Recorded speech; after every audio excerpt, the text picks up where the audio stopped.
ভারতীয় জল দপ্তরের পক্ষ থেকে কতগুলো নির্দিষ্ট পদে নিয়োগের বিজ্ঞপ্তি জারি হয়েছে। এই বিজ্ঞপ্তি অনুযায়ী ভারতবর্ষের সমস্ত রাজ্য তথা পশ্চিমবঙ্গের সমস্ত জেলার থেকে ছেলে এবং মেয়ে উভয়ই এই পদের জন্য আবেদন করতে পারবে। আবেদন করার জন্য শিক্ষাগত যোগ্যতা কী লাগবে, বেতন পরিকাঠামো কেমন থাকবে, বয়সসীমা কী থাকলে তবে এখানে আবেদন করতে পারবে, কীভাবেই বা এখানে আবেদন করতে হবে, সমস্ত তথ্য এই ভিডিওতে আলোচনা করা হলো। সুতরাং বন্ধুরা, ভিডিওটিকে স্কিপ না করে শেষ পর্যন্ত দেখতে থাকো। এখানে পদের নাম দেওয়া রয়েছে। নতুন করে অ্যাপ্রেন্টিসশিপ ট্রেনি পদে বিভিন্ন পোস্টে নিয়োগ শুরু হয়েছে। আবেদন করার পূর্বে কিন্তু ডেসক্রিপশন বক্সে লিঙ্ক দেওয়া থাকবে, অর্থাৎ নোটিফিকেশান লিঙ্কটাকে তোমরা কিন্তু সরাসরি ডাউনলোড করে নিয়ে ডিটেলসে পড়ে নিতে পারবে। বয়সসীমা আগ্রহী চাকরি প্রার্থীদের বয়স 18 থেকে 25 বছরের মধ্যে হতে হবে। এর পাশাপাশি বয়স হিসাব করতে হবে 10/5/2024 তারিখ অনুযায়ী। সরকারি নিয়ম অনুযায়ী সংরক্ষিত শ্রেণীর প্রার্থীদের বয়সের ছাড় আছে, অর্থাৎ SC/ST শ্রেণীর প্রার্থীদের ক্ষেত্রে 5 বছরের এবং OBC শ্রেণীর প্রার্থীদের ক্ষেত্রে 3 বছরের বয়সের ছাড় দেওয়া হয়েছে। বেতন সীমা আবেদন করার পরে চাকরিতে নিযুক্ত হওয়ার পরে প্রতিটি পদের ক্ষেত্রে আলাদা আলাদা রকমের বেতন রয়েছে।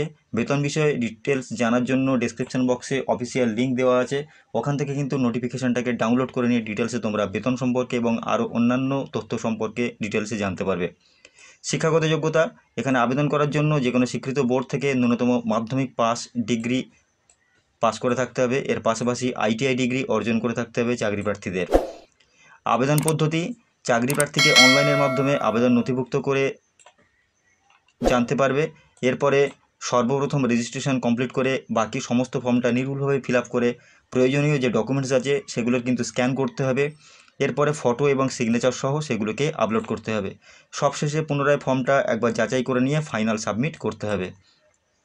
নিয়োগ প্রক্রিয়া চাকরি প্রার্থীদের কোনো রকম লিখিত পরীক্ষা ছাড়াই কিন্তু সরাসরি শিক্ষাগত যোগ্যতার উপর নির্ভর করে এখানে কিন্তু প্রার্থী নির্বাচন করা হবে। পাশাপাশি প্রার্থীদের ইন্টারভিউ নেওয়া হবে। নিয়োগ বিষয়ে আরও বিস্তারিত তথ্য জানার জন্য ডেসক্রিপশন বক্সে, যেটা পূর্বে বললাম, নোটিফিকেশান লিঙ্ক দেওয়া আছে, ওখান থেকে কিন্তু সরাসরি তোমরা ডিটেলসে জেনে নিতে পারবে বা পড়ে নিতে পারবে। এখানে কিছু অ্যাক্টিভিটি দেওয়া আছে। অনলাইন অ্যাপ্লিকেশান স্টার্টিং ডেট 10/5/2024, অর্থাৎ অলরেডি এটা কিন্তু চলছে, অর্থাৎ অ্যাপ্লিকেশান লিঙ্ক কিন্তু ডেসক্রিপশন বক্সে দেওয়া থাকবে, ওখান থেকে সরাসরি তোমরা কিন্তু অনলাইনের মাধ্যমে অ্যাপ্লিকেশান করে নিতে পারবে।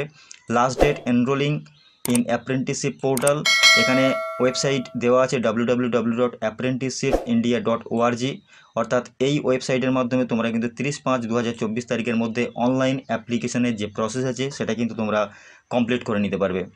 Last date for receipt of application along with self-attested copy of relevant documents at Tonakpukur Power Station mentioned above by hand or post 10/6/2024 5টা পর্যন্ত, অর্থাৎ অনলাইন অ্যাপ্লিকেশান করার পরে অ্যাপ্লিকেশান যে রিসিট কপিটা পাবে সঙ্গে যে প্রয়োজনীয় ডকুমেন্টস আছে সেগুলোকে সেলফ অ্যাটেস্টেড করে নিয়ে কিন্তু বাই পোস্ট বা বাই হ্যান্ড একটা নির্দিষ্ট ঠিকানাতে তোমাদেরকে পাঠাতে হবে। ঠিকানাটা কিন্তু নোটিফিকেশান লিঙ্কের মধ্যে কিন্তু দেওয়া আছে, অর্থাৎ ডেসক্রিপশন বক্সে নোটিফিকেশান লিঙ্ক দেওয়া আছে, ওখান থেকে নোটিফিকেশানটাকে ডাউনলোড করে নিয়ে ডিটেলসে পড়ে নিয়ে ওই নির্দিষ্ট ঠিকানাতে বাই পোস্ট বা বাই হ্যান্ড কিন্তু 10/6/2024 তারিখের মধ্যে কিন্তু বিকেল 5টার মধ্যে তোমাদেরকে পাঠাতে হবে।